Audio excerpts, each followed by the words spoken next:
Hi there, welcome to long in the oh my god. Hi there, welcome to Back of the Long Box. We're sitting back here because we're tired after walking multiple miles, and we can tell we walked those miles because of the stones we saw. Milestone is back. I did it. Good job. Anyway, go on. Yes, no. So, welcome back to Jesus. welcome back to Back of the Long Box. If you don't know, not one of the hottest book last week to hit the shelves, was the new history of the DC universe, the Dakota Incident. I have Yep. one of the variant copies here, right here. It was sold out everywhere, so you couldn't really pick and choose what you wanted. So you kind of had to get in there and kind of get what you could. So I got the last You had book to get at it. Yeah. Collector's Choice over in Tempe, which was super sick. I went to like three different stores, was able to grab it.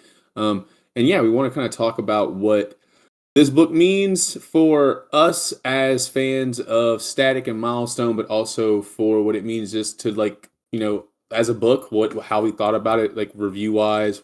I thought it was pretty decent, especially as like a one shot. It was nice to kind of have a longer book, especially four different creative Mm. teams in one book. That was cool to see as well. So we're kind of give our opinions on it, and then kind of talk about some of the things that we saw actually kind of happening exterior to the actual book itself coming out, like some of the things on social media, specifically the 100K sales challenge that was issued by Joe Illich, one of the writers on the book itself, and some of the things that were kind of tertiarily happening as well, like people's opinions on everyone kind of writing out for this book, especially now that it has been a success. So I guess we can go ahead and start with the book itself. So the Dakota Incident. Now, the New History of the DC Universe has been like a series. I believe Mark Waid has been the mastermind of it. It's kind of been this kind of linchpin series to let these kind of fun one shots happen that can kind of further do things within DC, but within kind of like a like filling in the gaps type space. Out of the books that's come out so far, I would definitely argue this is like the got the most meat on it. I would argue, and it's because it has to do a lot of heavy lifting. We start out with Beacon in the Milestone future. He is the son of Rocket. It's Amistad, and he is the effectively he is what we could we. It looks like he's Rocket's replacement, but I would argue he's Icon's replacement because his name's Beacon. So he's looking to be the symbol of hope himself instead of just being like the symbol of hope's sidekick. He's kind of fighting crime, talking to Virgil on the phone, and then the universe pretty much gets blipped, right? Everyone just kind of starts getting mass taken out. So he kind of goes back to the time stream to kind of see what's going on, and he sees this kind of collision between different time streams and like a divergence in what the golden day of Milestone would have been versus now, right? So he kind of goes back and looks at this quote unquote Dakota incident and finds out that there was a lot of tampering going on in the time stream, but also just a lot of cover ups and secrets that were kind of held back that kind of put everything back to like, I guess, like everything back right, if you will. Because it does it narratively, but also justifying things also as to why Milestone was gone in the real world as well. So you kind of get taken back into the past. You see this moment where Edwin Alva gets kind of taken out the picture. It's because he was kind of funding all of these different malicious things throughout Dakota to kind of lessen crime, but also uphold a part of the Superman theory. This idea that there's this mass event of making super people in America, so that way we can have a stockpile of superheroes compared to other countries. Edwin Alva definitely kind of took it upon himself to kind of do that for Dakota, so that way he could kind of escalate the arms race and also have his own army aside from the government. But once he, is out the picture, suddenly there is just this massive metahuman threat in Dakota, one that at the time President Lex Luthor is not happy to see, and he effectively decides to deploy military action there. He has Amanda Waller send in the Suicide Squad. He sends in, I believe, the National Guard, and you get to see the various metahuman groups and heroes in Dakota literally mobilized to protect the block. Like they are literally like you see the Suicide Squad go toe to toe with the Blood Syndicate, and they're getting worked. You see Captain Atom come in with that whole like nationalism thing, and Icon just gives him the business. It was super lit. We get to see like a fight in the streets, but it all boils down to essentially a political talk. Once the Justice League shows up and pretty much quiets things down enough to where we can kind of get diplomatic arrangements involved, we kind of slowly see the Dakota heroes kind of marginalized into a space where they can't quote unquote do anything, right? You see President Luther kind of give them this ultimatum of there's too many of you here. We have way too many metahumans, and we're just going to outlaw metahuman activity here. If you use your powers, you're going to be in trouble. You're going to get arrested, and you're expected to fall in line because there's way too many of you here, and we think of you as a threat, right? And it's mixed reviews in the room. They kind of took the kids out. You kind of see Icon. I mean, you see Rocket and Static kind of getting, put in the kids' table with Jefferson because the Black Lightning makes a cameo for a little bit, which I appreciated that cameo a bunch. It was very meta fun for me. But you kind of see the grown folks talking in the other room. You have Icon and Hardware in there kind of having to have the hard talks. And Icon kind of bends the knee like he's kind of known for the sake of Dakota. He claims that, if we kind of ride out and fight this tooth and nail, we'll probably just have a lot of, collateral damage, a lot of dead people in the streets. Dakota, probably not the best look for what we want to do. Even though Hardware is definitely about that action. Like he was about it. And you see essentially the you see the Sokovia Accords take place in Dakota. Essentially, Yep. they are outlawed. Things are done, and you see essentially Beacon coming out the time stream with Virgil now in college, getting some Java with his college friends. Full locks. He's definitely in like that mid to late 20s age, probably a grad student.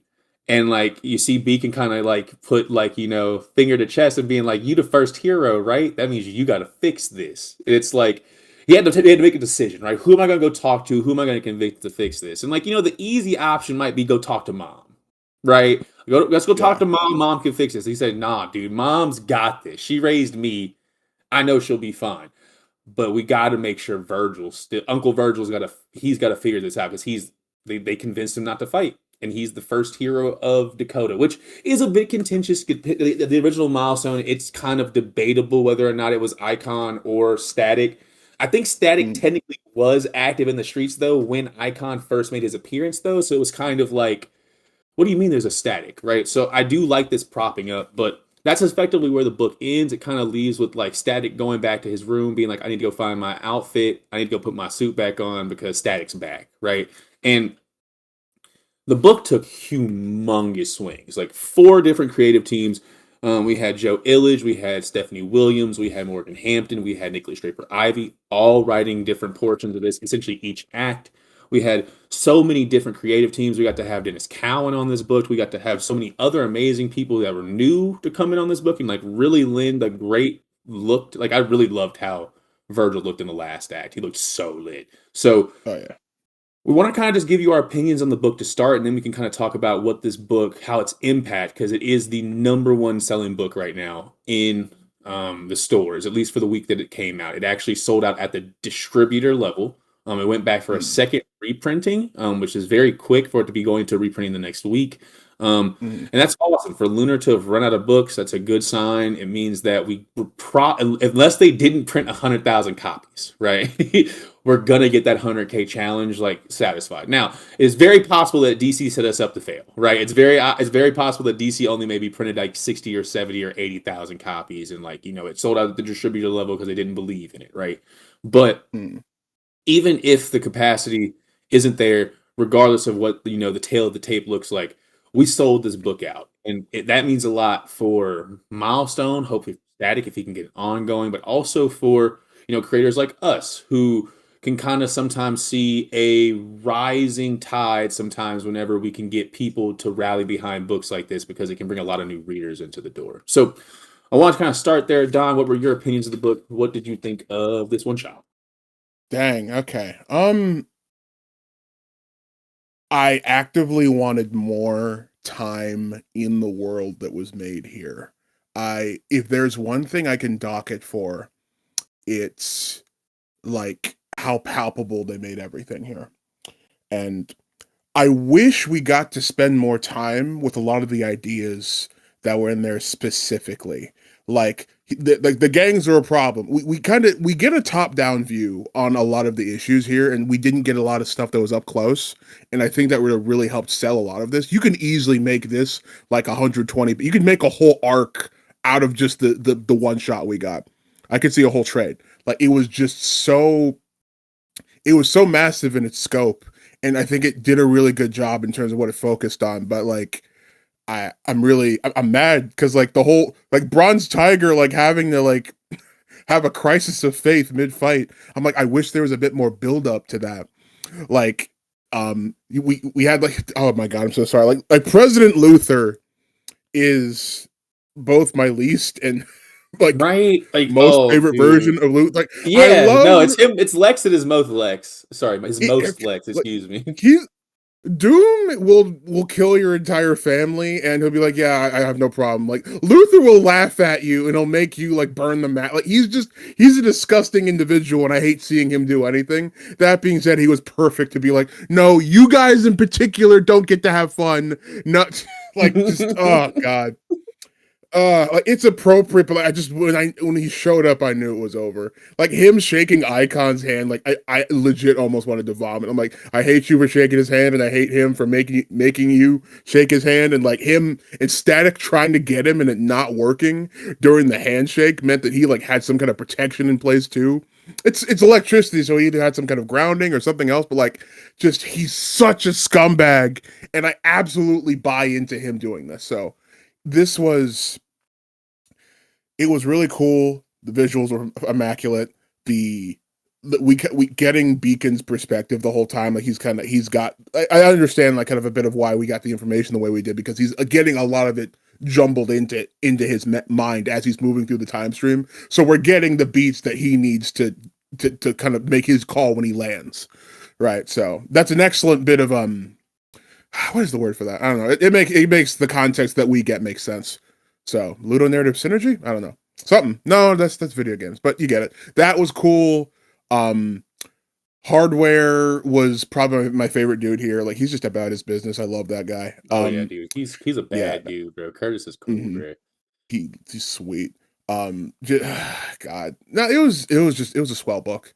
I'm really glad that it's doing well. I'm curious as to what the next step is for that. I hope this I could see multiple avenues for like people getting their own books or like just continuing off of this one and taking different perspectives on each continuing one from that. It's really cool, man. I'm glad it's out there. I had a good time with it. No, I definitely agree. I Mhm. think that um as far as like a person who liked original Milestone, definitely came back into comics and started reading heavily whenever Milestone Returns came out. I was very happy to see certain change, well, not changes, I guess, like decisions that they made. Like I love the fact that they kind of rectified the original Big Bang with like the protests that happened with the Milestones Returns books. Just because Mhm. I do think that, don't get me wrong, I don't think that there's anything wrong with like the BLM change. It's just that I Mhm. do think it takes a little bit of teeth out of it, of like, because like I think that it should be an all walks of life type of event that the Big Bang is. It should be something that happens to everybody, whether you were someone who might have been, out in the street on the block versus somebody who was getting bullied at school like Virgil, who was going to make a bad or wrong decision, or someone who was like walking past this while it was happening and got gassed, Mhm. um, quote unquote, on accident, right? Because all of this was on Mhm. accident. It shouldn't happen to any of them. But I do think that the BLM protest angle, it complicates some of the origin stories for some of the Milestone members, specifically like Rolando and Hannibal. Like Tech Nine and the wise son had to get gassed over in Afghanistan because like they weren't there whenever like the protests were happening. They already got the nudge from the judge to join the military. So like that was a Mhm. little bit convoluted. I feel like it would have just made more sense to just kind of keep the original Big Bang. And I'm glad that like they were able to kind of reconcile that by it being like, oh well, there was this Paris Island problem, and because the crime was just so bad on Paris Island, we had to hit them with experimental gas, right? So I like that they kind of reconciled two together there and was able to kind of like make both fans happy, if you will. That Mhm. felt good. Yeah. Also, my one gripe, I wanted more Rocket. I wanted a little bit more Rocket from this book. I get that we got to have Beacon, which was super sick. I love Amistad. He's dope. But I did want a little bit more Rocket. Rocket's like some of my Mm, favorite dialogue from the original like Milestone books. I think that mm, she's just really fun, and I think that she kind of had to like, I don't know, she had to kind of like bite her tongue a little bit too much for this book, in my opinion. mm. That being said, Yeah. it was still great. I loved the action. I love that Icon got to kind of put hands on Captain Atom. That was definitely one of my favorite parts.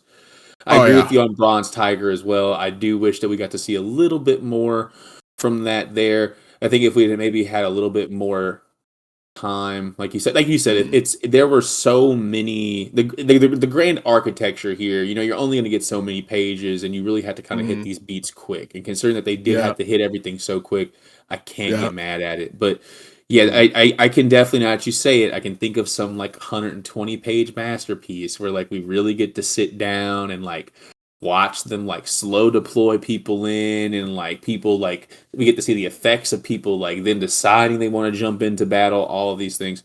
That being said, I'm so happy that this is like not just a success financially, but also something that was fun to read. Because sometimes, yeah. like I know a lot of fans have been complaining about DCKO recently, just because like it kind of just devolved into like a battle royale kind of like a cameo fest. But there's nothing wrong with that. But considering that they had people like making brackets and stuff at the beginning, it just kind of all of it kind of just it lends to um a hype generation that's not necessarily like it's kind of built on Mount Stupid. Like we all know where this is gonna go, and it's like, oh, but like it's we're having fun. Why don't you have fun? It's like, well, sometimes people want to build brackets, man. I want to. Who's gonna have the Cinderella story here? You're introducing five characters. First of all, you introduced the Joker first round. It's like, okay, so you already blew everybody's bracket first issue. You know what I mean? So things like that, Yes. I think we want to be able to avoid that sometimes. Sometimes books are just going to be a sale, like a big Mm, sale is a success, and sometimes books are going to be a good narrative success or win awards because of how good it was. But this feels mm, like something that kind of really sat in the middle of both. It feels like it was able to do a lot, and I'm very appreciative of that. Just because one, I think that it really kind of showcased how useless the Justice League is. Like I'm gonna be honest, like yeah. I've said this a bunch, and I know a lot of people disagree with me because of like the sheer power of the Justice League, but there is I think what we have to, because a lot of people will say like, oh well, the Justice League, they have like all this power. Some of the reason why it's kind of hard for us to kind of relate to what's happening in these books sometimes is because of their want to appeal to the status quo, and like in the real world, the status quo is kind of like white supremacy and like appealing to racism and different things like that. So like, of Mm, course, these characters are kind of doing the same thing as kind of like the mouthpiece for these things, like like in fiction, and it it's hard because I definitely want to agree there, but there's just so many moments where I'll see people in real life who definitely have power that is very similar to what these folks in these comic books have. Like, there are people who definitely have a Bruce Wayne a level amount of power. They might not be Batman. They may not have that mm, much, prowess at martial arts or degree getting, but they definitely are that powerful as far as like being a titan of industry and being able to be that much of a charitable agent. When I think about how many mm, people could be fixing the world and aren't, suddenly Bruce Wayne doesn't seem that, you know what I mean? There's a lot that you had to kind of fix, and I do think that like the Justice League kind of showcased that like no one's here to help out black folks whenever people decide to yuck our yum. Like legit, mm, everyone else gets to kind of have agency and kind of do their own thing, and like mm. if it becomes a problem, yeah, we'll come and we'll give you the eyes, we'll give you the looks. But for some reason, whenever black folks just the idea of us even just amassing power, just the idea it's all located in one area, right? That's enough to get, you know what I mean? It's just Put the like what. kibosh on that immediately. No, get down there. That's what I'm saying. Like they're immediately like, oh, the Black Panthers have AKs. No sir, no more free lunch. No, No no, more no, free no, lunch. no, no, no. So that No was, fun allowed. I think it was cool to showcase that like the Justice League can't get them out of this. Like this is gonna be something that like Static is going to have to like reseed, because At the end of the day, they chose to live to fight another day, and that is an option. But Mm, like Hardware said, bro, they could have just gone down swinging if they had wanted to. And it's like, what's mm, worse? What's worse for the people of Dakota? Is it worse for the people of Dakota to see? Because let's be very frank. If Icon mm. takes off Superman's head, I'm sorry, takes off Lex Luthor's head, Superman has to respond. That it would Yeah, be silly to think that Clark is gonna be okay with the president of the United States not having a head anymore. freaking He nerd, lives but in yeah. he lives in the United States. To think Mm, that it would not go to a fist fight where the other Justice League flying brick members are all trying to gang up on Icon. There just aren't enough heroes in Dakota, and if there are, it's gonna be blood in the streets. And I don't think that the surviving people in Dakota, those kids, need to see that. I would argue that it is probably the better decision. It is mm, just because you didn't get to fight here. There was no movement. There was no revolution. They came to your door in one night, and like I think that I think this book did a good job of showcasing that like you can still fight. Like even if you took a big loss in the past, if like the heroes you saw, if the people that you think didn't do something, maybe they were just trying to keep the dream deferred because if we fight and lose, the dream's over. You mm. know what I mean? And maybe it's better to just defer the dream for another generation, and maybe an explosion can be for us. Maybe that can be our destiny instead of like they had to be a raisin in the sun so we could explode. You know what I mean? Does that make Mm. sense?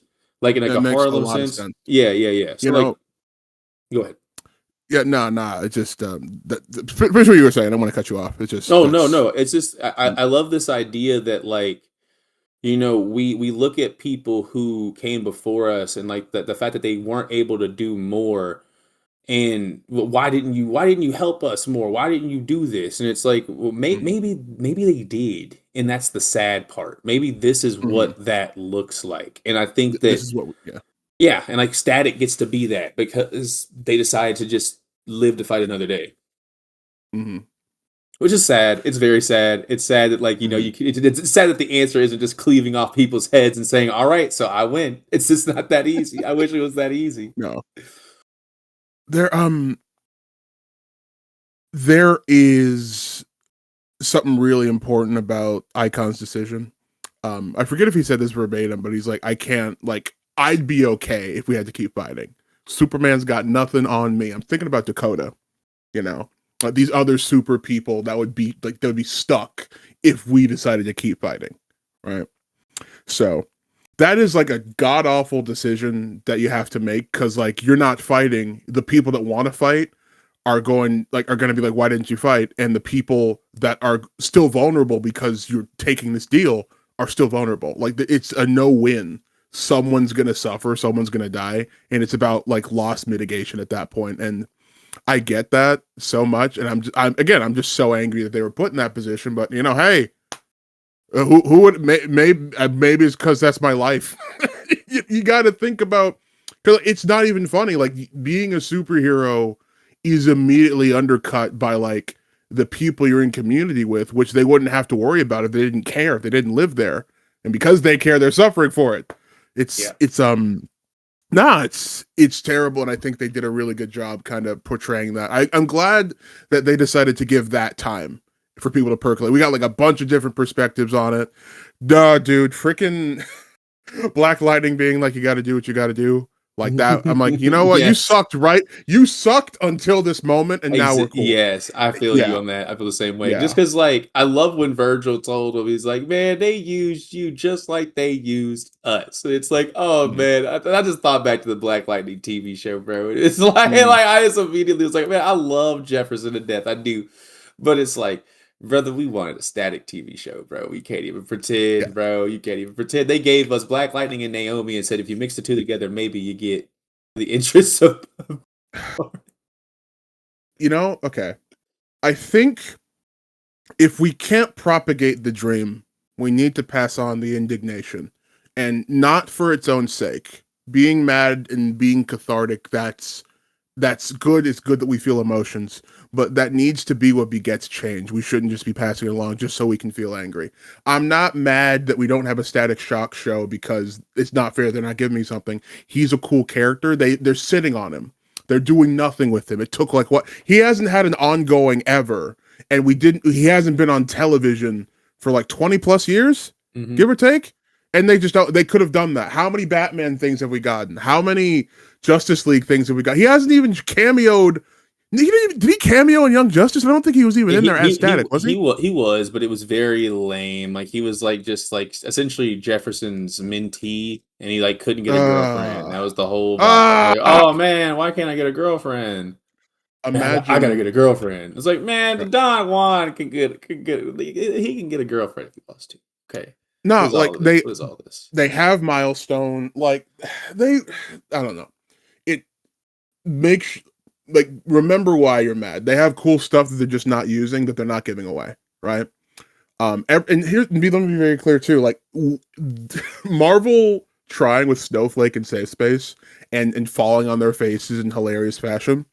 I appreciate them trying, right? Them botching that got us some really cool art. We have evidence of that. Like I've talked about it before. I would rather see somebody try and fail than kind of be afraid to kind of do anything, right? To that point, I'd rather somebody defer the dream so that there's a chance it can still happen. Because, like you said, like if the dream dies, then there you go, right? You got to pass the me. You have to pass on the language of change, however you can. Sometimes it's by not punching somebody when you could, Yeah. not taking the president's head off. Because sure, great, you solve one problem, you make 1,000 more, And like etc. we Yeah, still have Icon. That's the thing here is that we like do. Icon he lives as this beacon of hope, he I would argue narratively here he kind of represents Mm-hmm. like black history. Like he like Mm-hmm. what like the any I think the excellence that exists there for us to pull from and to kind of build our new movements from. We'll always have the movement there. It's just going to be something we have to tap into whenever we need it most. And I think that Mm-hmm. there'll be moments, obviously, whenever regimes change, and they're going to definitely do things to us that stop us from being able to have the same amount of connection and ability to, like, make change in our own communities that we had before. But this means that we have to do that work again, and it's unfortunate that it means that we're redoing work that was already done. But to be Yeah. fair,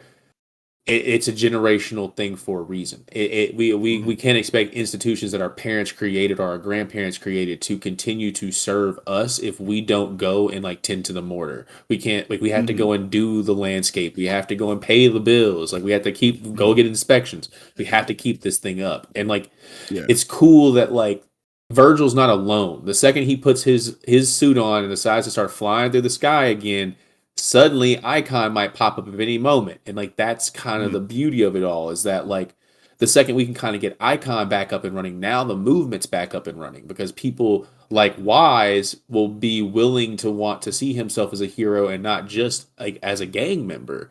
Mm-hmm. Because he'll be able to see him as multifaceted and say like there are different. I guess there are parts of myself because that's one thing I did disagree with.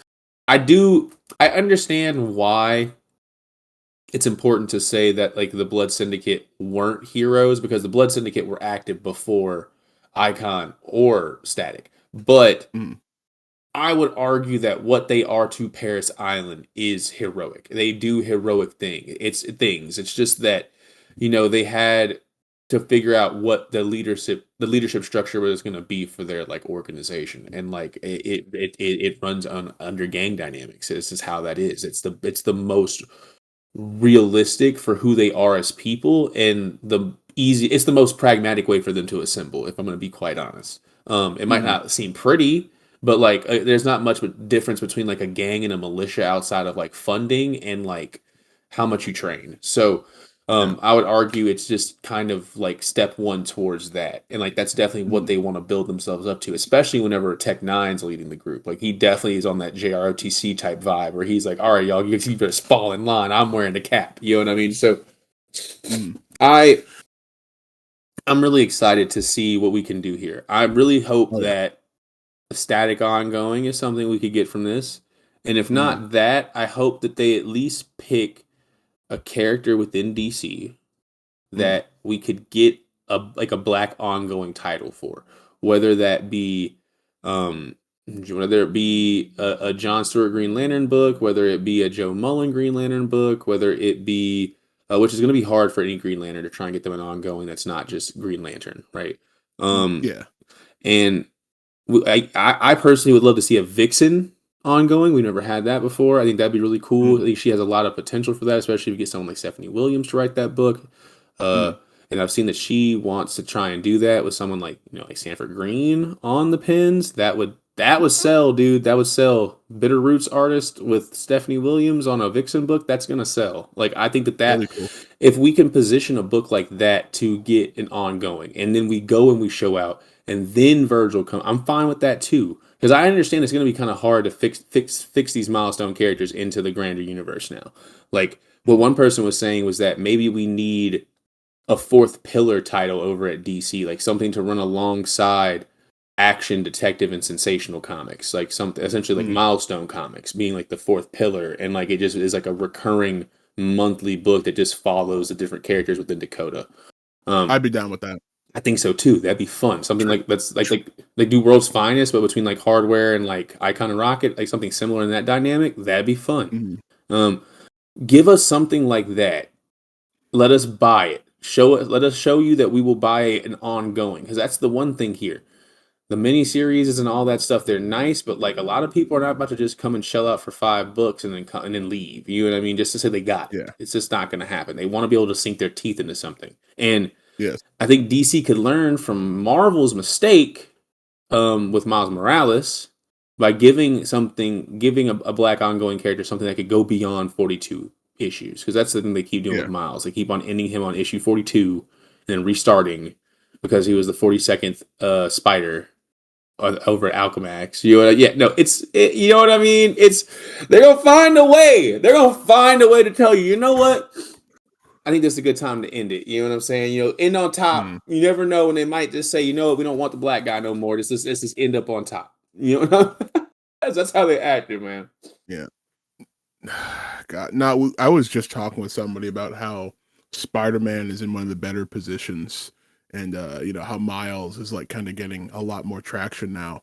And I didn't say this during the conversation, but I'm just thinking, I'm like, yeah, but like, look at, it's cool that he's here, but like, I need you to look at what we've given him, right? He's got these cool movies. He's second fiddle to Peter in like the games. These are not bad by themselves, but like, be aware of the fact that like Marvel is very much treating him like a gift. Like we are a lot of people are like, hey man, you should be happy that you're getting this, right? And he's cool. He should not be taken for granted, but we should never believe that like he's a fix and that he's the end all be all. More actively needs to be done. The fact that sorry, I keep calling Millimeters Morales. Millimeters Morales. Oh my. I don't know about that guy. Millimeters. Miles, we need to fix your rep in these streets, bro. You hear they're saying about you? Bro, no. Oh. I love this character. He's cool. But like, okay, cool, great. Like, where was he? Like why is it Bendis gave us to him? Who knows what else we would have gotten if somebody was given the opportunity earlier, right? Yeah. And I hate saying this because I feel like that angry black guy in Malcolm X when they're like, yeah, we got Jackie Robinson in the World Series. Like, oh, he's in the World Series? Yeah. They're doing that to pacify us, my brother. We must stay focused. yes. You can't even be happy about Jackie Robinson, apparently, bro. And I don't want you to not be happy. I want you to be aware of the fact that like there are people there are people that want you distracted, and there are people that want you to settle for this. Never settle. It's yes and when it comes to representation. Millimeters is great. I want him and his dad. I want Black Venom. That'd go hard. Let's go. He's already black in my book, but make him blacker. We can do that, dude. It's out there. There's cool characters that are just waiting to be made. There are a lot of people that want to make cool stuff, and they haven't been handed the keys because of the belief that we're in a meritocracy. It's not. It's a giant club of people who know each other, and a lot of people are insulated from those groups because of the social structures we make elsewhere. So more inroads, more opportunities for people to make stuff. That's how we get cool stuff like Morales. That's how we get stuff like Icon in the first place. Guys just making them, So yep, I agree. This is cool. I'm glad that this is here, that Milestone is here and that it's back.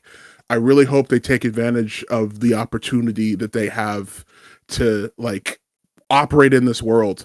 And I really hope they don't shy away from the messy elements. I feel like an honest approach to the messy part of their ability to be superheroes while being brown is going to resonate if people are honest about it. And that's kind of how I have a crackpot theory. I'm not a betting man, but if I had $1 billion and I could bet on the DCU, I would bet all of the money in the world we're not getting anything Dakota related until the next go around, if that. Like next Black History Month. Maybe. Here's the Yeah. thing. I wouldn't be surprised if we don't get like Mr. Terrific's cool. I love him. I would be shocked if Static or any of the Bang Babies showed up in this version of the DCU at all. Like the all-in version. Yeah, I could see that. Exactly. Yeah. So all in like the movies, I don't see it happening. Not because they can't, but I think it is, if you want to do them right, you got to lean into the messy elements because that is part of their creation and part of their personality. And no disrespect to James Gunn, I don't know if he's equipped to do that. He can. I'm sure he could find somebody who could do the job. They're letting different people do different things.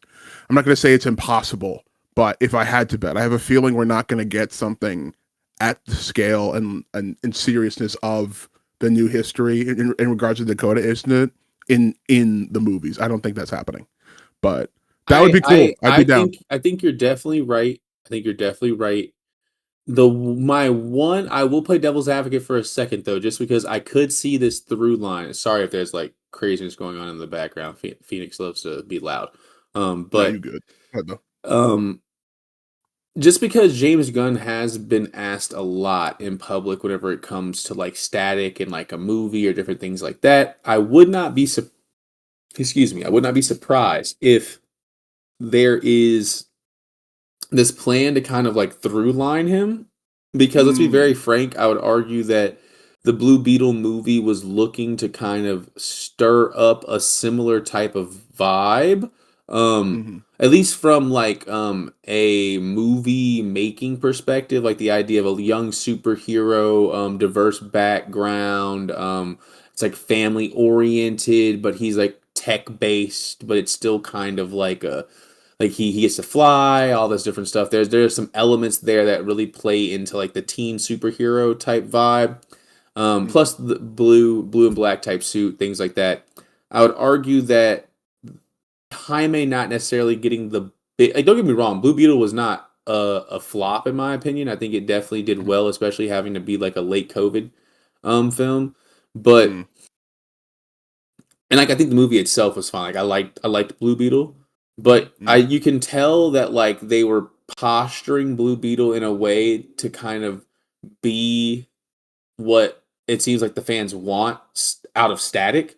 And like the fact that they're mm, still asking for that after Blue Beetle, I could definitely see a through line where James Gunn is like, okay, give me a Static ongoing, make this dude like sell out, make him like mm. the biggest thing back again, and then I can announce the movie and we can try to get something done, but we have to justify all this like extra licensing and whatever because I'm gonna be honest, I could just put Jefferson in here and just do what we've always done because you know that they're going to do that. You know that they're going to do that. There's a reason why they put Jefferson in this book to make that joke. Um, I think that it speaks to what you were saying earlier, like the messiness part. Like, do we trust like James Gunn to get the right team behind this? Mhm, I he likes to write. That man likes to write. I mhm. do not want to see a Static Shock script from James Gunn. I'm gonna be honest. I do not want to see that ever. Like, not a day in my life am I ever gonna want to see that. I'm sorry, James, if you see this. I'm sorry, boss. You need to come get one of us. It is like, and by one of us, I mean black people. He Like gets a bit of points for Mr. Terrific. He was oh, of cool, but course, it's yeah. cool, but I don't want no 2 hours of goddamn Mr. Terrific with Static, bro. I'm gonna be very honest. If you don't start, none won't be none. I don't need that. I don't need that. Okay, I don't need that. I don't need a television joke either. Like the television static on the TV. I don't need that joke neither. He's gonna Ah, try and Scooby Doo it. I don't need that from Static. He needs a little bit of edge to him, and I think that you're gonna have to get the right team for that. I don't know if. Well, actually, I do know. I know what director I'd pick. I'd pick Nia Mm, DaCosta, mhm. just because I think I think that the Marvels was a lot better than people want to say it was. And then after watching the new 28 Days Later, the Bone Temple movie, Ooh, yep, she that was good. crushed those religious elements, in my opinion, like the religious imagery, like the catacombs above ground with the Bone Temple spires. That was super cool. Like I thought that she definitely was in her bag on that. I think that as far as like knowing how to like be auteur, but also like realistic, she'd be great for that. Plus, also, you know, there's a really big family element, and I think that like that was like the best part of the Marvels to me was that like she really kind of found a through line of like compassion between these three characters who honestly have nothing in common outside their powers, to be honest, and the fact Mhm. that Kamala's a fangirl for for Captain Marvel. That's about it. So I I hope to see more, but I'm with you on this, man. I'm gonna be honest. I'm happy that this book was so good that I can go back to it, revisit it, and just kind of give it to people and be like, well, if you don't know what Milestone is, just read this, um, Yeah. because it might be this for a little while. But we hope Mhm. more. We hope that things continue. To speak on the messiness that kind of was happening or evolving outside of the actual book itself, but kind of because of the book's impact, I want to kind of move forward and Ooh. talk about what this book means for black indie books, right? Because Mhm. we talk a lot about at least there's been a lot of talk about, I'll say it like that. There's been a lot of talk recently about the idea of us needing to mobilize like this for black indie. And I Mhm. wanted to kind of discuss our personal opinions on that, like the idea of should we feel like contempt or resentment towards this because people showed up here, but we aren't able to kind of get this kind of community support for other books or things like that. Mhm. I wanted to talk about the idea of does the success help us at all? Is it something that actually does kind of are the tides actually rising and helping us as well, or are the big players just kind of coming through for a big cash like payday off of our want for to see more of this. Um, so I think that like one big person who did mention something was Tony Weaver Jr., writer of Mhm. Weirdo. He mentioned like specifically the idea that like we shouldn't look to Milestone to be necessarily our savior, just because Mhm. a lot of the creators that are within Milestone they have their own original IPs. We should be trying to rally and create campaigns behind those books, so that way we can try to put this equity within the actual creators themselves instead of trying to give all this money to Marvel and DC just for them to, Mhm. continue to mismanage this roster. Right. And I Mhm. think that Yep. there were a lot of people that echoed this opinion. I think that Brandon Easton he said something that was kind of similar, specifically the idea that there is no foundation or bedrock for black distribution or for black comics within a direct market. So what Mhm. makes it really hard for books to kind of sell if they are for black people or have black faces on the cover because essentially people don't know if it could be anything outside of the black community as far as interests are concerned.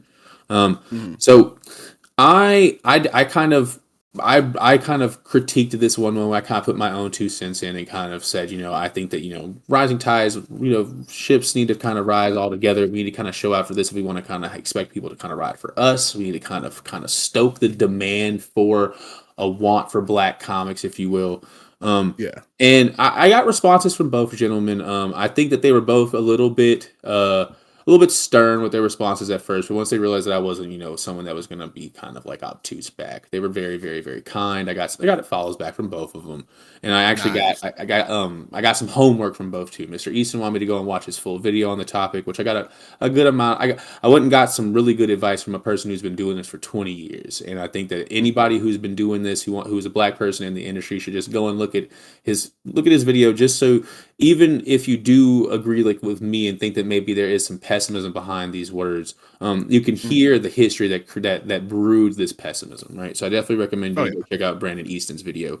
But Mhm. Tony also recommended to me to create a list to kind of go out and see who I saw talking about like the Dakota incident, create a list and then kind of send out to them like packets of my own work for Scion, since I'm in pre-launch for that right now for issue 2. We'll talk about that later. Um, Mm. um, but to kind of go and make a packet and see how many of the people that talked about the Dakota incident were willing to talk about me, right? Kind of go crunch numbers, do things like that. Once I told him I was an engineer and I was definitely down to go build a data set, he was like, all right, cool, go nerd about the numbers, make some graphs and stuff. Let's see what we got. Yeah. We have a good Yeah. video. And that's why I don't think Tony was being rude. I think Tony was kind of throwing me on. I'm gonna be honest. I think as a smaller creator, I think he was giving me the opportunity to use this moment to kind of leverage my own success, to go make my own content on the subject matter and kind of figure out Mm. where I stand on things, right? And how I can kind of go do the work for myself to see if this is actually plausible. Is this reproducible? Can we go and actually, stir up the type of hype that this book got, even just in a small Mm. amount for ourselves? We talked about it before with Corey Kenshin whenever he had his book come out. This idea of, Yeah. can this kind of success be reproducible?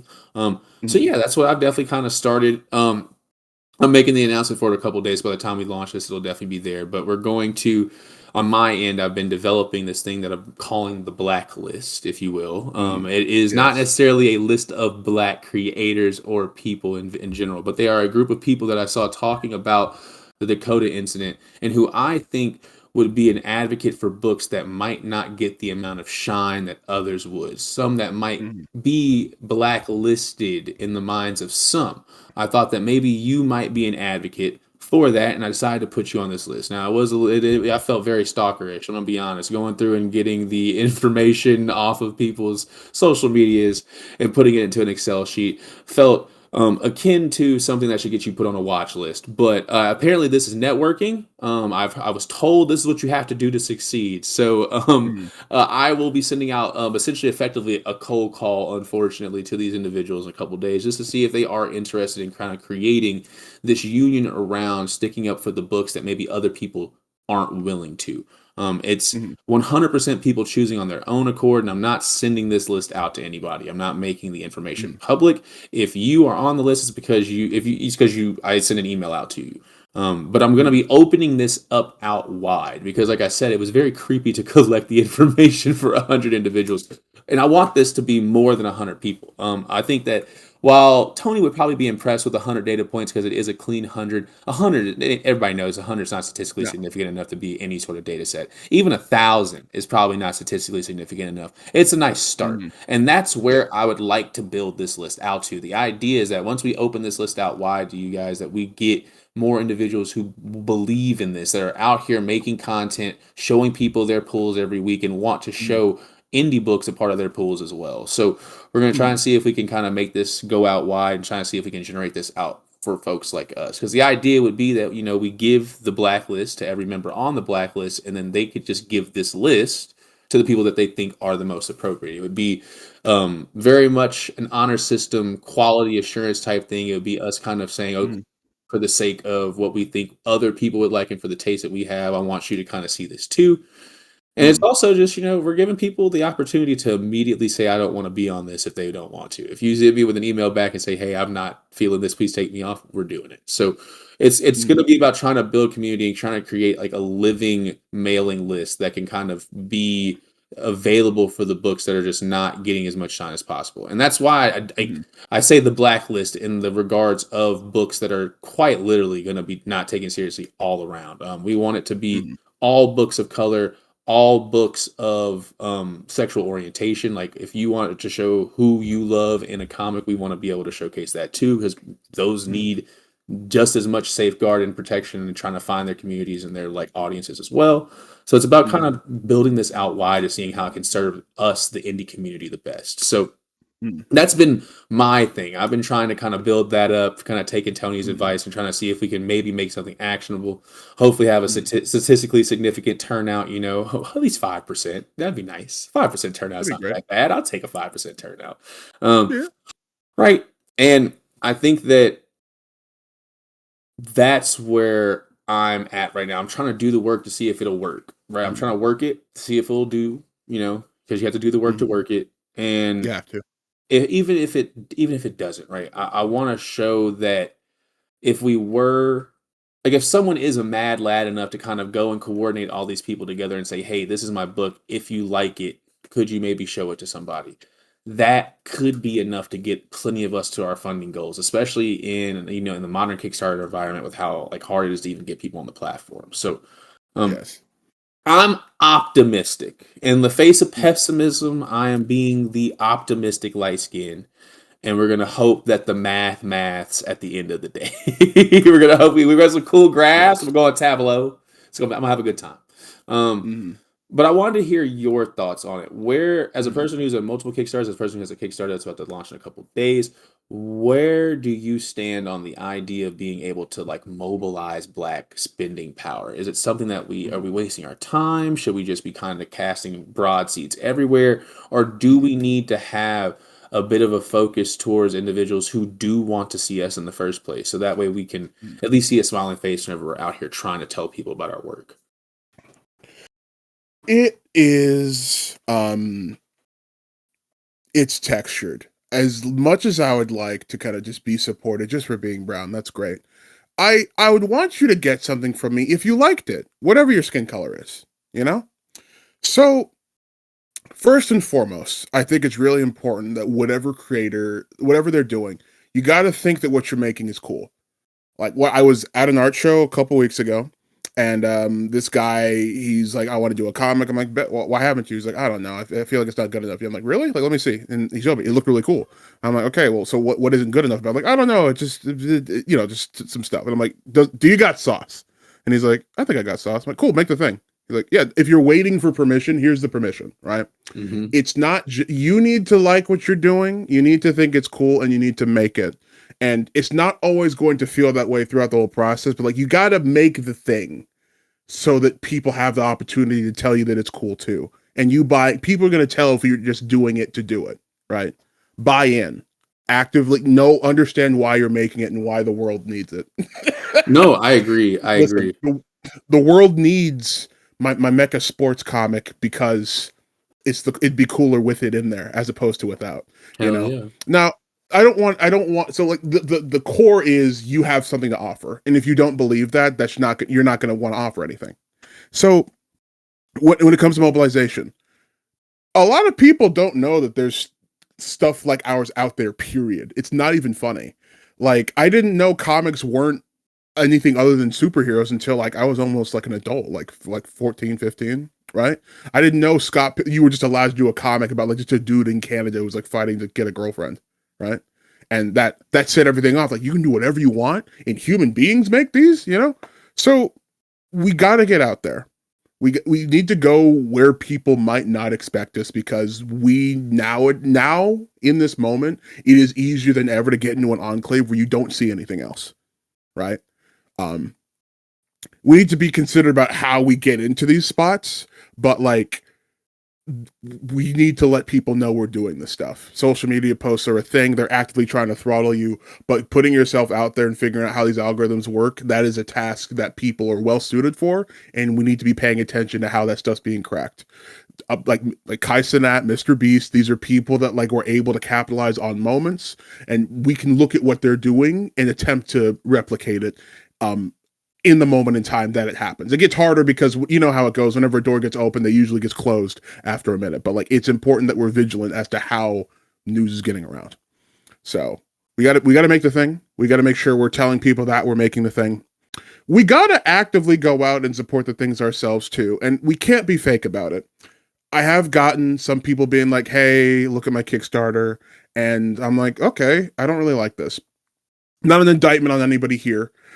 It's just like I'm not down, right? And it's more important to me that like the thing gets made than it is that I'm doing backflips for it.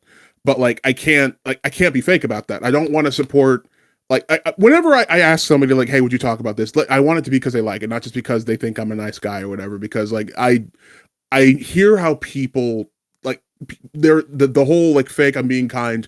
I don't like the art, but I like the artist. That's cool. That's fun. But like it's not going to prop them up when things get serious. Yeah. And you want that. Make it a point to actively support like people that you like that you think are making good stuff. Don't be fake about it. Don't do it just to do it. Demand more from the people that are making stuff when it's appropriate. Every now and again, you only get enough money to do like what 20 pages, and sometimes you don't get to do a whole trade. You only get a 40-page one shot, right? Sometimes that's what you can get, and if that's the only option, grab it, support it, let people know you want more, right? Do not settle though, right? I am supporting this, but I want more of it. Pretty please, cherry on top. I So agree. I yeah, definitely agree. it's multifaceted. We can do things as creators, we can do things as consumers, we can do things as mouthpieces for black politics. Like,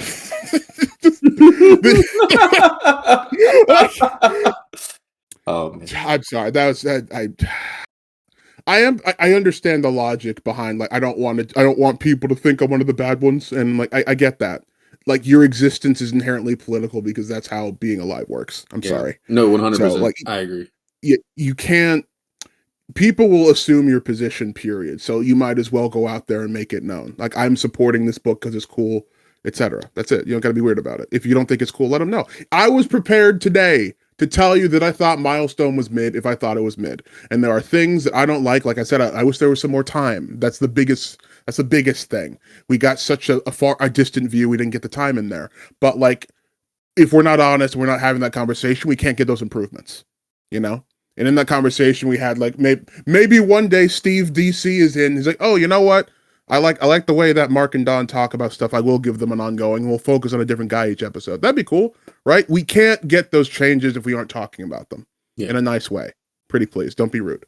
So yeah, talk about it. Make cool stuff. Let people know the cool stuff's out there. Actively support the things that you want, but always want more. Let them know that you want more. That's it. It is simple, and it doesn't work if a lot of us don't do it together, but the steps are moderately clear. Also pay attention to algorithms and stuff, because we could be abusing that all the time. For sure. I Yes. agree. It's because it is that's why I wanted to make a list in the first place, was just like to, even if it is something that only ends up serving me at the end of the day, it's me at least going out and getting like an actual like a tally of everyone around me in my kind of in my vicinity that I am, either following, mutuals with, or at least like, know of, and be able to say, hey, I found you. I saw that like you have a similar interest to me. We have similar tastes in books.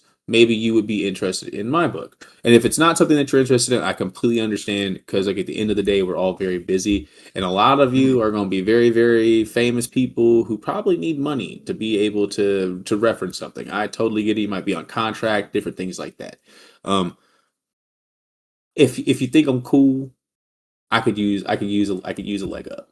And like it's just that, it's honestly just that simple. Like that's like the hard Yes. part about it all, is that like you do kind of have to have this kind of door to door aspect of like, I'm out here, I'm available, and it's something that is if it's something that you're interested in, I got that. Like, you know what I mean? Like, and I think that that's the cool part about it also, is just that like when you do kind of make that connection with somebody, because of indie being such a like it just feels like it's that much more of like a secured connection, if that makes sense. Like I definitely, Yeah. obviously, we all sell books to people who are probably just going to grab the number one, maybe read a couple pages and put the book down. But that's every comic book. That's every comic book. Yeah.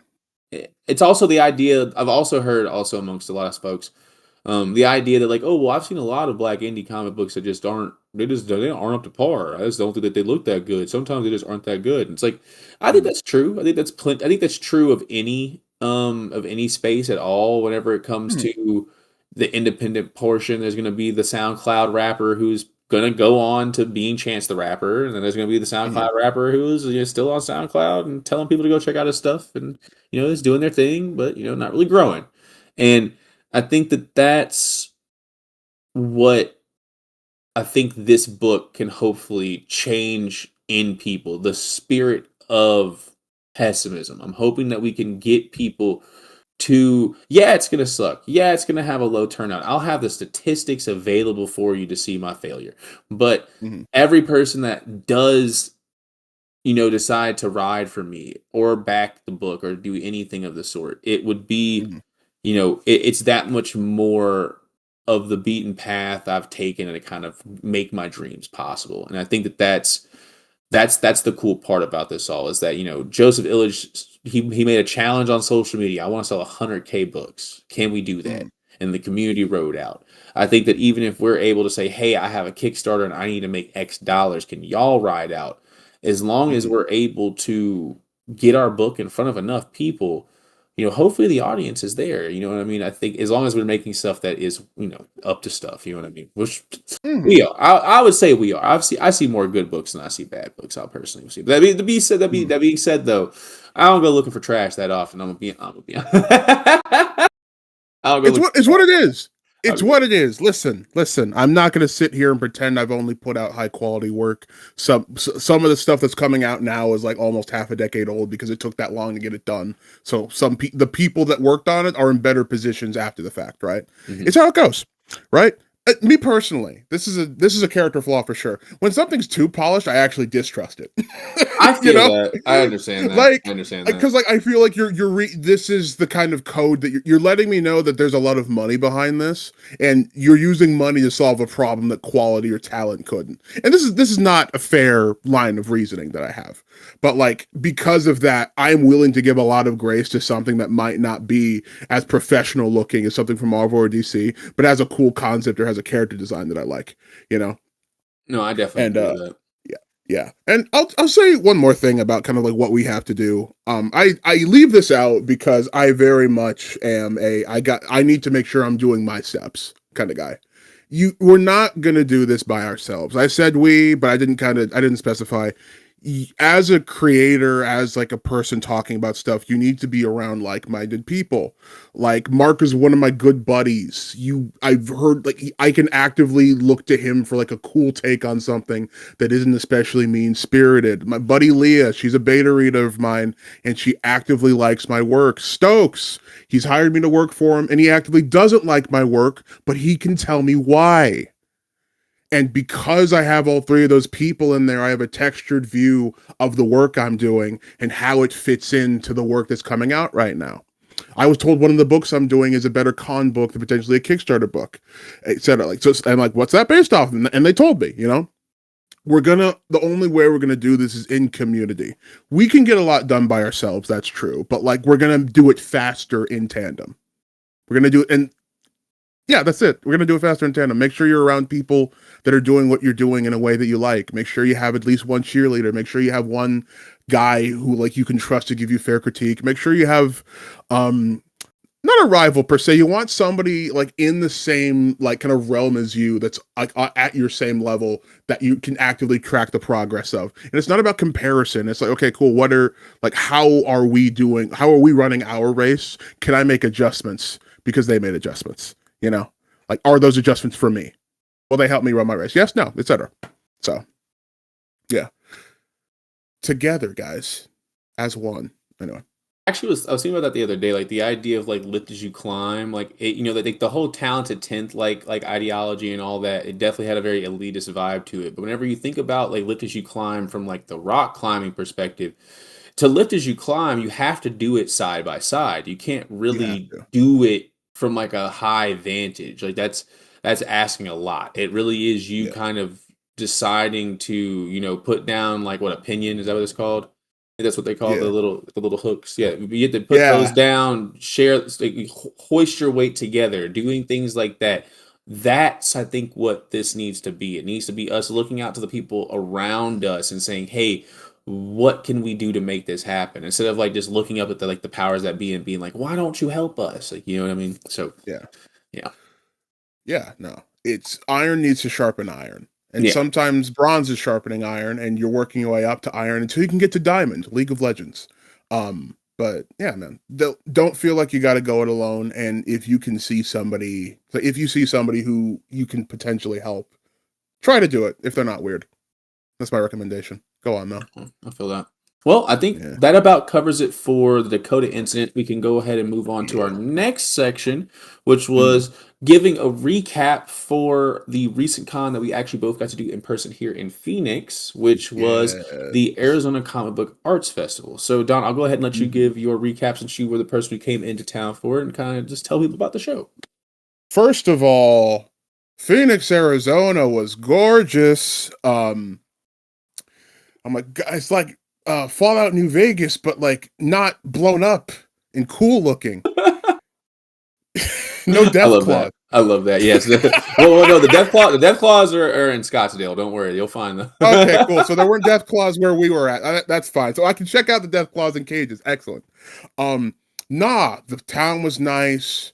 The show was okay. Last year Fan Expo, I could tell it wasn't really about comics. People were there for different things. No shade on them. You go where you can go for nerd stuff. I could feel the love for comics every step I took in that joint.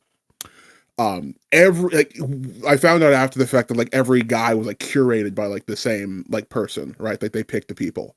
And it was phenomenal the levels of talent that were present there. Like there was this old lady who was selling this one comic that she had that like looked so cool and like so 80s, but like not like in a real way. I never would have seen this at Fan Expo, right? Like there were so many like just beautiful, pure, weird things that got in that I got to grab. And I know I wouldn't have seen it anywhere else. And I was really thankful that like there was a dedicated spot for that. And on top of that, Arizona was very kind. I sold 30 books. And the last one I didn't do like, I think I did like 10, give or take. So like this was like more than double like more than double, triple that, my God. And like I didn't expect it. When I came in, the vibe very much felt like it was a bit more old school. It was about kind of like more traditional comics, like independents are okay, but it's kind of for specific niches within the independent scene. Like we're kind of going for like 80s, like mad styled stuff. But like no, every walk of life. Like I'll never forget the hot dog guy who's like, this reminds me of Mad. And I'm like, oh, that's so cool. Thank you. Um, it was a really cool show. I only saw a couple of things that I inherently disrespected, but like everything else was like cool for a reason that like just cool for like some reason. It was such a nice show. Such a beautiful show. Yeah, man. What do you think? I'm really glad you had a good time. I also had a Yeah. good time. It's definitely my favorite show of the year, just because I like the venue that it's in. Just because like Mhm. they got cheap drinks, they got really cheap French fries and tenders. Dude, I spent $5 on fries at McDonald's yesterday and I got like a little cup and I'm like, I want to go back now. When's the next when's the next I one? feel it. I feel it. Like that's the prices did not jump at all. Jazz got like a vodka soda and it was $6. I was like, oh, this is what I'm talking Dude. about, man. They were charging It me was like double I for a get flat this much Modelo in San fries Fran, bro. for dude, it's not even funny, man. It's ridiculous out here. Now stuff is just normal price in Arizona. I'm mad. It is the one thing that is nice about this place. It is unfortunate you deal with Yeah. a lot of things, but yeah, the taxes and the prices on things are pretty nice. I can't pretend. I can't pretend. I had a good show as well. I was able to get I believe we sold around 10 books, which like considering that like my first time there last year, it was pretty good. I also got to sell some merch, which was pretty cool. Like some people bought some shirts and stuff, which like usually that's really Yes. hard to sell. So that was really cool. Definitely made like well over table, which is like really, really nice. And Beautiful. just got to kind of network with some of the people in the room, got to give out pre-launch stuff, and kind of got to see some of the people that I saw last year because I had a really good year last year as well. Kind of be like, yo, Mm. I can't wait for issue 2. Like, do you have like the sign up for it? So I had to kind of talk to some people there and get some stuff like that. And I think maybe if I had issue 2 for Scion out, which my Mm. car hadn't have cost me $4,000 for no reason, it was a lot more than the alternator. Your car is not an ally, dude. It's Right? messed It's up. not. It's not. I'd rather a bike. But I think that we probably could have maybe even bumped up sales a little bit more because we would have been able to offer those folks from last year something else too. So definitely, Mm. I had a great day. It was a good time, and I love that con because you will always get to see some industry veterans, but also some like new people who are kind of showing up. Like there are a lot of people who were like it was their first year this year, like it was for me last year, and they also had a Mm. very successful day. So like the whole Yeah. room typically eats at this type of con, and I love whenever that happens. Especially since I was a little nervous this year because like last year we had Kevin Eastman in the room, so like you have like this whole like there's like a bit of like a stir in the room, if you will, because everybody kind of wanted to go Yeah. get their turtle stuff signed. Whereas this year they Yeah. didn't have because last year they had Kevin Eastman on the stage, so like it was just like him on Mm. the stage, and it would kind of like circulate the traffic through the room in like a specific way. I kind of Yeah. liked the fact that it was kind of just people kind of roaming around and kind of needing to go find stuff themselves and kind of instead of getting sucked into one corner of the room. So Mm. just a big amount of traffic. The fact that we were still able to get that many people in, I would say it's a very successful con. Definitely shouts out to Ryan Cody. Mm, He's the person who puts it all together. He does a really good mm, job, and I think that he's a good job at making sure that like the people who come, like you said, they want comics. This is not a yeah. fan convention. This is Mm, not for anime or for voice actors or anything like that. This is for people who want art and books. And mm, like they mm. even expanded to panels this year, which was super cool. Like, they offered up some Yeah. panels, which is super lit. Like offering Mm, up panels is cool. Me and Mr. Frederick Littles over at Wiseacre, we both said that like if they were willing to open up and make it a 2 day con, make it like a Saturday Sunday, we definitely would be. That could be a vibe. Do some more don't do that, Mark. Don't give me panels. hope. Oh That could be a man. vibe. So, Mr. Cody, if you see this, just know that some of us out in the room. If you're able to make programming happen, we can show up with our wares. So, 100%. yes, 100%. because man, I'm gonna be honest. Mm, I'm My biggest pet peeve whenever I go to a con is that I know I'm going to be saddled with chicken tenders because of this how much of a picky eater I am. But the chicken tenders that they have at almost every single con are like the exact same chicken tender, and they're like it's like 90% breading, no mm. chicken, and like you're pretty much just Oh, eating fry. Like you're eating fry dipped in sauce. That's fine. It's just like I need some protein, man. The fact that like these were like actual kind of like don't get me wrong, oblong looking tenders are definitely like the how you can like split like a chicken breast like 4 ways and kind of like fish fry them. yeah. That's good. That's good, man. That's all I need. I need like just a simple fried tender. That's fine. I just don't need like the tender that's like 90% breading. I bite into Mm, it. It's like a rock. It's like mm, this mm, is this is not gonna do anything except put grease into my bloodstream. I love that for me. Like mm. that's Fries my were favorite part. no, dude. They had sweet potato fries. You get any? Yes, yes. No, I Those were they're super good, dude. So yeah, no, dude. great venue, great con, and great folks in the room too. That was the other thing. I don't know if you had to meet Oh any of yeah, the other people there, but like that was one thing I love about the cons. It's like if you want to meet artists, talk to people, yeah, maybe go pitch something, different things yeah, like that. It's still good for networking too. It's good for sales and good for networking. So if yeah. you are in or around the Phoenix area, because Don came from Cali and was still able to, make everything in back, which is pretty cool. Definitely Yeah. consider the Arizona Comic Book Arts Festival because it's definitely Hmm. a high quality con, I would say. Hmm. It's a good time, definitely.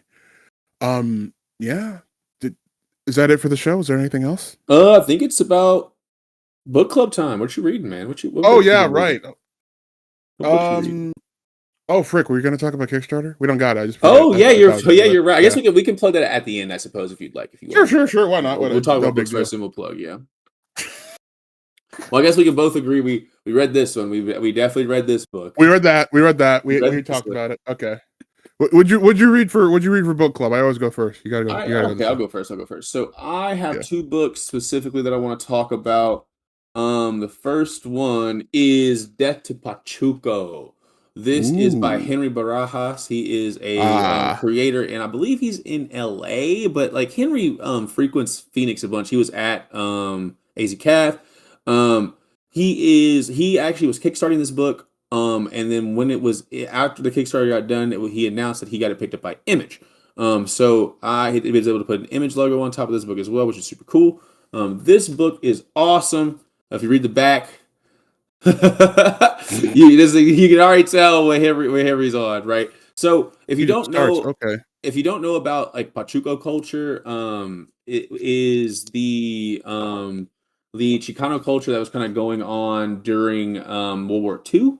Mm, Pachuco specifically is a reference to the zoot suits that different folks at the time would wear if they were kind of a part of maybe like the street scene, maybe some organized crime stuff on the side. But it was like mm, the zoot suits were very much a part of Pachuco culture. And if you know anything about the zoot suit riots, you know that because of World War II and the rationing of garment textiles, you ended up with a lot of resentment towards colored groups because of their because they still had this kind of like peacocked garb, if you will. This very, very mm, in your face, colorful and full of fabric suit. So there were actual riots that actually kind of like went against this type of peacocking and forced a lot of individuals. One, it killed a lot of individuals, but two, it also forced a bunch of people into kind of subjugation. So it tells this story from like the Latino perspective of like what it was like for death to Pachuco,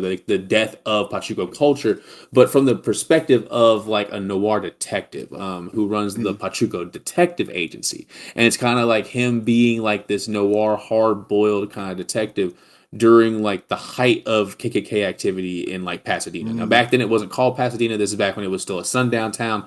But Mm. yeah, so you kind of get to see this kind of like, because this is post Bracero, but you're kind of definitely. I mean, the Bracero movement was only 20 years before this, so you're kind of seeing, Oh yeah, like God. what Yeah. what the fallout of that is, and like how like Chicano culture kind of rised above it with Pachuco, and like Mm. the ability to be able to be this type of dignified man through garments. So this book has been a great read. I'm about halfway through the first issue. I just got past where a boy gave his card out and was like, "No, this is the Pachuco Detective Agency." He was out here hooping, right? I love the Mm. colors in this book. I love that you get to see like juice joints and different things like that. Getting to kind of see, you get to see colored joy. You're getting to see what they tried to outlaw from us at that time. Mm. So this book's really fun. Definitely, Henry did his big one on this one. Big congratulations to him to be able to take a book off of Kickstarter and immediately send it over to Image. Absolutely great. And also, I want to thank him for sending it over in this super duper thin, stiff cardboard thing. I've never ever received a comic in something so stiff and thin. So it gave me international shipping ideas. I already told him about this. He got a very big kick out of me being like, "Yo, bro, I was so inspired by how you shipped the book."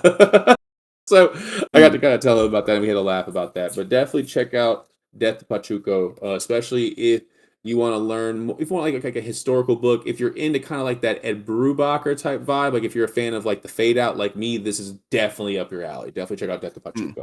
Pachuco. But then also, I was able to get this at AZ Calf. I finally got to start reading Black Cloak. So this is Oh, Kelly God. Thompson, Yeah. Meredith McLaren. This Mm. book is super fun. It is like a high art like detective thriller. Sorry, high Yep. fantasy Yes, it detective is. thriller. Yes, where you kind of have like Mm. a high magic, different magical races. Detectives kind of having to use like magical tech to kind of figure out murders and different things like that a lot across different race lines. Um, this was super great. Obviously, Kelly Thompson doesn't miss. Absolutely Wonder Woman is an amazing book, and Meredith's a great artist. So she's been in my vicinity here in Phoenix because she does local shows, which is super cool. So I had to come and finally get some artwork from her. I got the first two volumes. About to finish up volume one. Mm. It's super fun. Kelly's dialogue is so realistic. And I mean that in the sense of like it has moments of like like these moments where it's just like you kind of being like, shut up, idiot, before you get back to like the like the important part.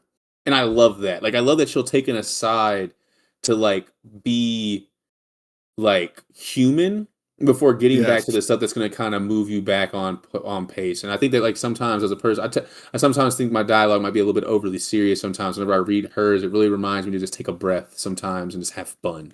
So I I'm so angry.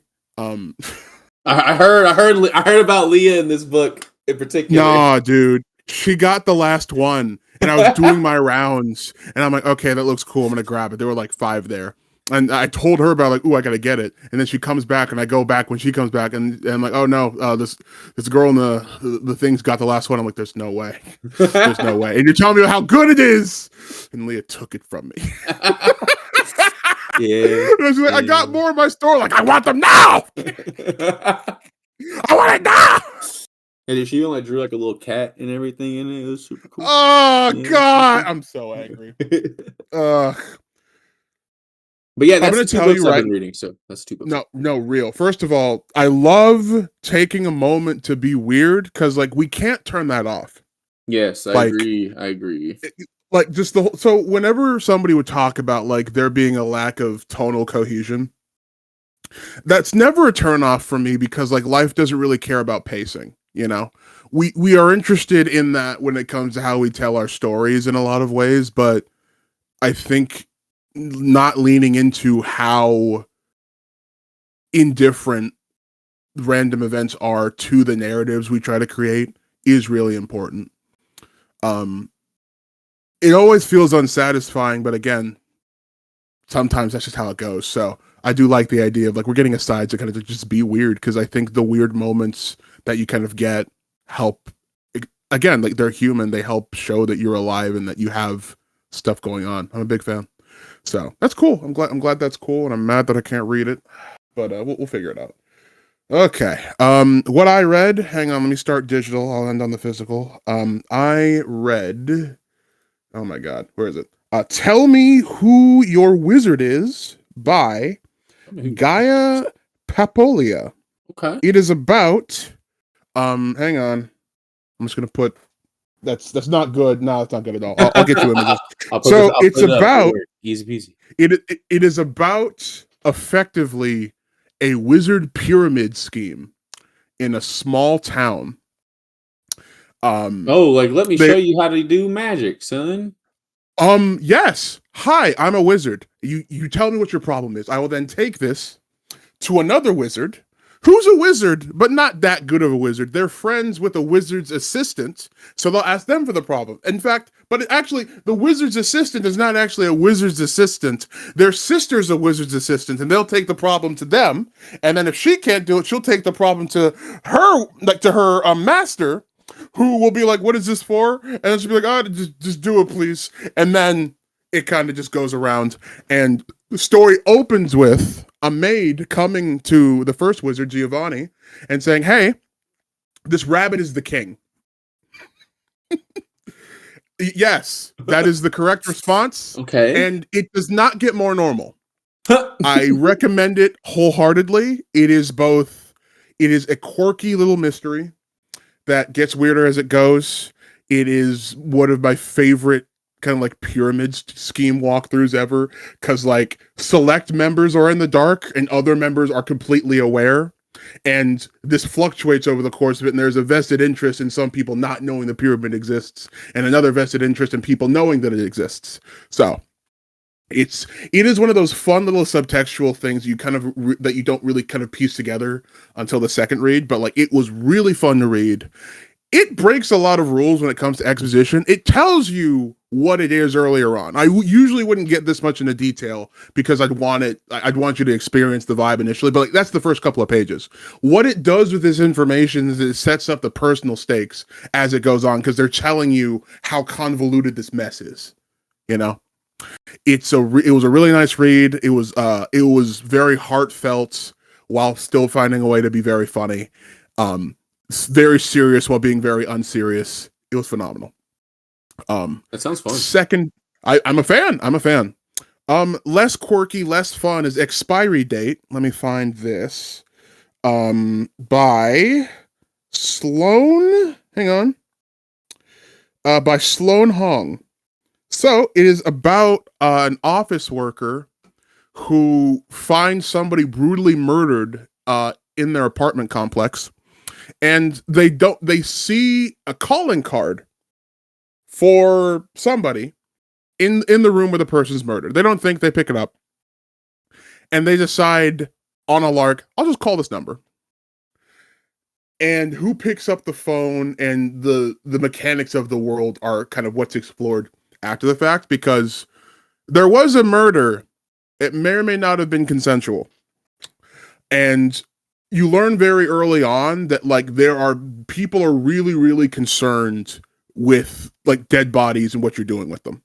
So corporate ownership of like dead people effectively. So it's pretty interesting. Expiry date. That's scary. I think so. No, and what's crazier is they don't spend a lot of time on this textually, but like you find out about what the priorities are when you have a corporate flesh suit made for you effectively.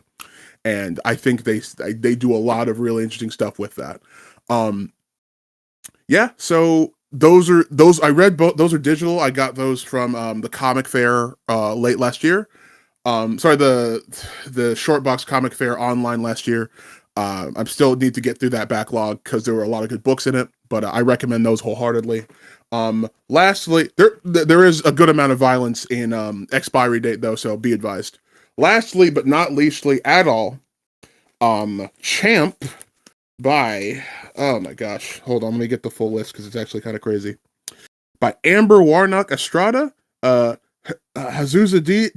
Hannah Collins, and the covers by Nicolo Arcudi.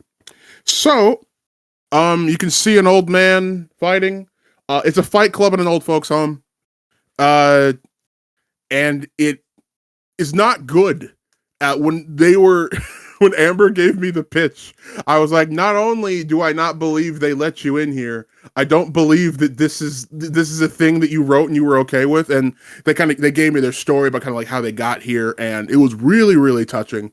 And the book finds a way to be a million things at once as well. It is so visually striking. It's a fever dream, but like that's kind of the point. You're seeing the perspective like from like one of the Fight Club participants, and they're going through the fight in the moment and the fights they had in the past because they were a boxer then, you know? So it's a gorgeous book. It's really, whenever I think indie, I think books like this that are like have a clear direction and like that want to like be striking, you know? It's phenomenal to look at. I found out they did a Kickstarter themselves, and they numbered all of the entries. So I got number 44. The first 40 apparently went out to backers, and I'm like, oh, good for you guys. So that's a moderately sized deal. So I'm really happy that like this got made in this climate, because like I know for a fact so many people would have said no to this premise, but I think they treat it with respect, and I'm really happy that I have a copy that Amber signed. So yeah, no, it's a cool comic from a cool show in a very cool time for comics. Books are just doing phenomenal right now, and I'm really happy that that's out there. I So agree, dude. Like it's so we have so much ability right now. Like creators have so much ability to go and tell stories that are just really personal to them that mean a yeah, lot, and they're able to give something that's emotionally relevant whenever you read it. mm, And I think that's, it can be missing sometimes whenever you read stuff from the big two or even from larger press stuff. So like the fact that we're able to kind of come out here and do that, really, really mm, big. So no, I mm, definitely agree with you. It's really great to see stuff like Champ out here, like especially yeah, doing well. So yes. Do not wait for permission. I can't think of a reasonable person that would say yes to this on paper, right? Like without any other context. And I think starting from that premise and then reading it like is the best way to start. It primes you in such a specific way. I So agree. I agree. make your cool stuff, guys. Make your weird stuff. Make the stuff they don't want you to make, and then do it good. Anyway. Damn right. Speaking of stuff that they don't want you to make, you have a Kickstarter coming up, don't you, sir? Oh my god. Yeah. I need to. I want to be clear. The goal was never. This is a mouthpiece for our creative projects. We want to make sure we're getting good stuff out there.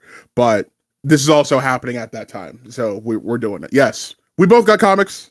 I got War Games. It's a mecha sports anime not manga, no, it's not a manga, it's a comic. God, oh my god, I'm flubbing this. Anyway, it's about like Team J. They're doing sports, but like with guns, and if you die, they just regrow you. But the process is kind of messed up, so all kinds of weird stuff is happening.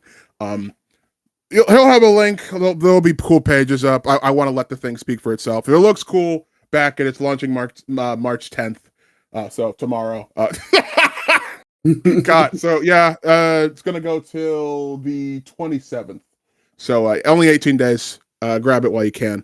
It'll be sweet. Thank you very much. Mark, you have a book, maybe I've heard I about, sort of. do. I have Scion issue 2 is coming up.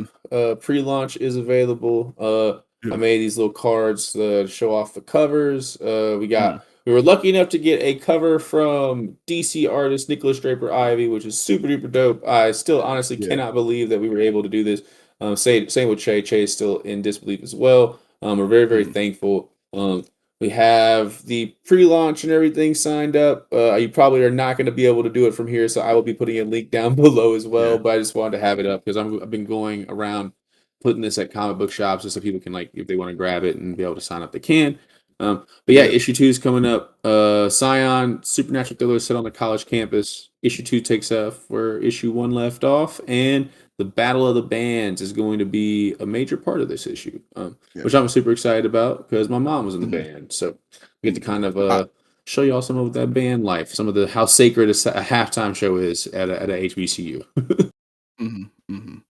Yeah, I'm biased because Mark's my good buddy and I like his work, but I really like Chapter 2, so Hell yeah, I'm dude! glad. No, I'm Yes. excited for War Games. I've seen some covers. Oh God. These covers look crazy. I'm excited. I'm excited. Thank you. So God, nah, dude. Actually, hold on. So Ridge, who did cover C, he told me about Victor Freeman. Yeah, the guy you yes, saw him. But yes, no, no, yes, listen. Just really quick. I need the fact that there aren't more Victor Freemans running around makes me actively angry. I don't know if you saw Bass Reeves Can't Die, like that game pitch from yes, one of the, yes. yeah, that guy. So like we need more Stees, guys. We need more cool we need like Doom and Virgil likes that are black. And I need everybody on. We're getting it with the antagonist. You were telling me about like that, what was it, Power Trip, not Power Trip, the Power Fantasy? Yeah, the Power Fantasy. That, Yeah, with yeah, Etienne. no, Yeah, dude. exactly. Yes, Etienne, bro. no, listen, Etienne be taking people out, boy. no, Ooh. listen. Black rep is getting better and better. Do not settle. I want more. Where's Blurgil at? Where's Dr. Bloom? Let's get him Right, out. Let's get him out right, here. right. Get him out I'm here. with you. I'm with you, bro. I'm with you. Yes. So nah. Get out there, guys. Make your weird characters. Do it. Do it now. Oh, cool. But yeah, I think that's everything. We did our Yeah, job. I think that's it. Yeah. Cool. So that's Awesome. another episode. Thank you for watching. We appreciate you. Goodbye.